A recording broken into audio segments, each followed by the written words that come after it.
भारत में अंतरिक्ष कार्यक्रमों पर काम करने वाली सरकारी और निजी कंपनियों को साथ लाने के लिए इंडियन स्पेस एसोसिएशन की शुरुआत की गई है।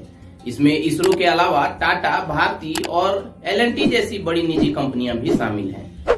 प्रधानमंत्री नरेंद्र मोदी ने 11 अक्टूबर को ISPA माने ISPA की शुरुआत करते हुए कहा कि इससे भारत के अंतरिक्ष क्षेत्र को नए पंख मिल गए हैं। उन्होंने यह भी कहा कि 75 सालों से भारत में अंतरिक्ष क्षेत्र पर सरकारी संस्थानों का वर्चस्व रहा है।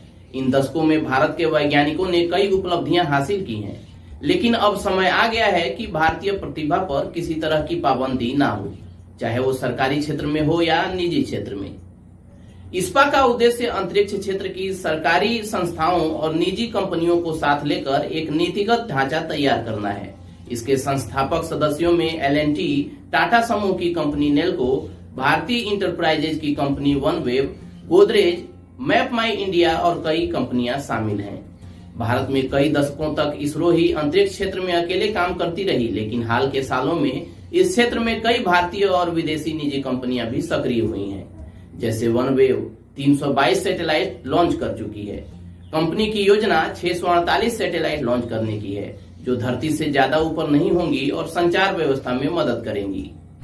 कंपनी का लक्ष्य है कि 2022 में इनकी मदद से वो भारत और दुनिया भर में तेज गति और कम विलंब वाली इंटरनेट सेवाएं पहुंचा सके। अमेजॉन और स्पेसएक्स जैसी कंपनियां भी इसी तरह की योजनाओं पर काम कर रही हैं।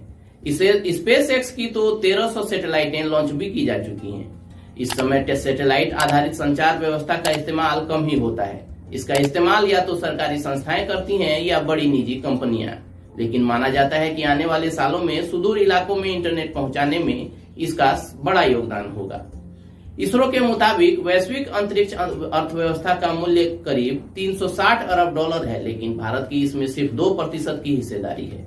इसरो का अनुमान है कि अगर भारत में अंतरिक्ष क्षेत्र का और विस्तार किया जाए तो देश 2030 तक इस हिस्सेदारी को बढ़ाकर 9% तक ले जा सकता है। चलिए दोस्तों, आज के इस वीडियो में इतना ही। मिलते हैं अगले वीडियो में। तब तक keep searching for knowledge and try to be a kind person, and most important, please wear mask and follow COVID-19 guidelines.